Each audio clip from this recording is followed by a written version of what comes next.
요즘요, 왜 자꾸 이런 안타까운 소식, 분노가 치면 소식들이 들려올까요? 안진용 기자님. 네, 그제 강원도 속초에서 또다시 차량에 의한 사고가 발생했습니다. 세상에. 당시 영상 준비했습니다. 아하. 함께 보면서 말씀드리겠습니다. 네. 한 여성이 차량 운전자와 이야기를 나누는 모습입니다. 그리고 가게로 향하죠. 네. 그리고 잠시 후 차량에 후진을 하더니 빠른 속도로 돌진합니다. 세워져 있던 차를 들이받고도 이 차량 멈추지 않는데요. 길을 걷던 여성 2명이 급히 피해 보려고 하는데 결국은 이 차량에 부딪히고 맙니다. 자, 이후에도 이 차량은 무려 차량 넉 대를 더 들이받은 후에야 멈춰서는데 저 운전자 지금 내리고 있죠? 네. 충격 탓인지 나오자마자 바닥에 엎드립니다. 그리고 지금 보시는 것처럼 차량 앞문을 열었다가 또 이번엔 뒷문을 열었다가 또다시 앞문을 열고 닫는 행동을 반복하면서 당황한 듯한 모습을 보이고 있습니다. 아니, 세상에 지금 저 영상만 봐도 이게 작은 사고가 아니었다는 걸 가늠케 할 수 있는데 보세요. 왜 가만히 잘 서 있던 차량이 지금 저렇게 움직인 건가요? 이담 아나운서. 사고 차량 운전자는 60대 여성이었습니다. 아하. 여성이 저녁 식사를 위해서 식당 앞에 주차를 하던 중에 갑자기 후진을 하게 된 겁니다. 그리고 후진을 하면서 뒤에 서 있던 차량을 들이받았죠. 그리고는 보행자 2명을 들이받았고요. 또 세워져 있는 차량, 또 앞쪽에서 오던 차량까지 연쇄 추돌 사고를 일으킨 겁니다. 처음 사고를 낸 곳부터요. 거리를 재보면 50m가량을 후진을 했다고 합니다. 여기서 시작해서 더 쭉 간 거예요, 뒤로? 네, 처음 사고가 난 차량부터 50m를 더 갔다고 합니다. 아하.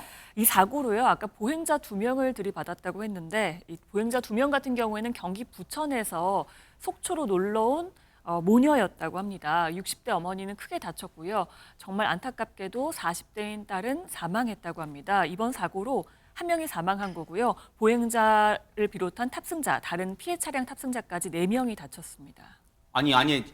그럼 보세요. 지금 잠깐 보세요. 그럼 애초에 저 운전자가 아니 어떤 여성이 저 운전자와 얘기하고 가게로 간 사이에 저 차가 후진했는데 지금 바로 보세요.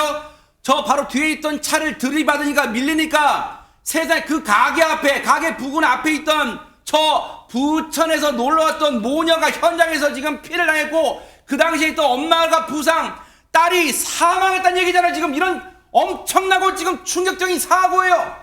이건 사건이에요, 사건. 당시 상황 목격하신 분 얘기 들어보시고 이어가 보도록 하겠습니다. 완전 순식간이야. 뒤를 좀 대려고 후진하다가 어떻게 뭘 잘못 밟았는지 어떻게 이제 그냥 뒤로 후진하면서 나간 거야. 그 차에는 아무도 없었어. 우리 손님 식사하고 계셨으니까. 그럼 나가면서 저기 밀리면서 그 모녀 치고 차는 저기 가로수 저기 박히고 이런 거. 세상에 김묘성 기자님 이게 무슨 날벼락 같은 일에 진짜 이게 어쩌다가 이런 일이 납니까 진짜. 네, 우리가 이해할 수 없는 그런 사고가 발생했을 때는 의심할 수 있는 부분이 첫 번째가 있잖아요. 바로 음주운전인데 이 사고를 낸 60대 여성 같은 경우에는 음주운전을 하지는 않은 것으로 드러났습니다. 그리고 약물 복용 상태도 아니었습니다. 이 사고 운전자는 경찰 조사에서 차가 이상했다라는 취지로 진술을 한 것으로 전해지는데요. 일단 운전자의 주장은 이렇습니다. 후진하기 위해서 기어를 넣었는데 갑자기 속도가 빨라졌다. 브레이크가 작동을 안 했다라는 것이 이 사고 운전자의 주장입니다. 갑자기 속도가 빨라지고 브레이크가 말을 안 들었다. 지금 운전자는 급발진 뭔가 주장하는 것 같은데요. 그럼 경찰은 어떻게 보고 있을까요? 관련 얘기 들어보시고 이어가 보도록 하겠습니다. 자기는 일단은 뭐 브레이크 안 들었다라고 하는 것 같은데 이 화면상 봤을 땐 브레이크 등이 안 밟은 게 안 보이던데 일단은 그건 확실히 해봐야 될 문제거든요. 그게 또 순식간 일이라서 블랙박스나 이런 거 이제 차들이 뭐 여러 대가 있잖아요. 그걸 이제 다 따서 봐봐야 될 문제입니다. 이수정 교수님, 당시 저 차량이 후진 상태였고 지금 영상에도 나왔지만 들이받친 차들 보면 저 차량의 이 가해 차량의 후미 쪽을 비추고 있으니까 블랙박스로 저 차량들의 블랙박스를 보면 당시 저 차량이 후진하면서 브레이크를 밟았는지는 금세 나올 것 같은데요. 네, 뭐 지금 그래서 경찰도 그걸 이제 확인을 하겠다고 얘기하는 중이고요.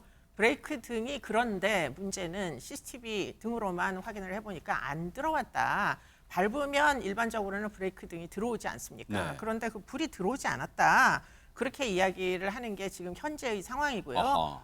뭐 운전자는 지금 급발진을 주장을 하고 계시는 것으로 보입니다. 그런데 뭐 이제 여러 가지 전자 장치에 대한 EDR이라는 장치가 차 안에 있기 때문에 국가서에서도 EDR을 보면 지금 브레이크를 밟았는지 밟지 않았는지 충분히 확인하실 수 있을 걸로 보입니다. 세상에, 그런데요, 이 날벼락 같은 사고로 세상에 안타깝게 경기도 부천에서 해당 지역에 놀러 왔던 모녀 중에 지금 따님이 사망하는 그런 일이 벌어졌단 말이, 이건 누군가는 책임을 져야 되는 거 아닙니까, 장미 변호사님? 그렇습니다. 이제 법적 책임을 정확하게 지어야 되겠죠. 이 60대 여성 같은 경우에는요, 교통사고 처리 특례법상 과실치사상 혐의로 입건이 돼서 현재 조사를 받고 있습니다.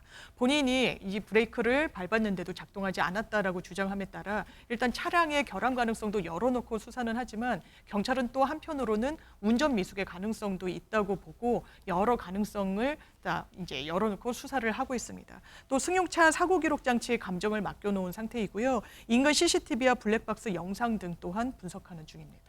너무너무 충격이고요. 너무너무 어이가 없는 그런 날벼락 같은 그런 일이었습니다. 너무너무 안타까워요. 고인의 영면을 기원하도록 하겠습니다. 반드시, 그리고 이 사고 원인은 반드시 밝혀내주길 바랍니다.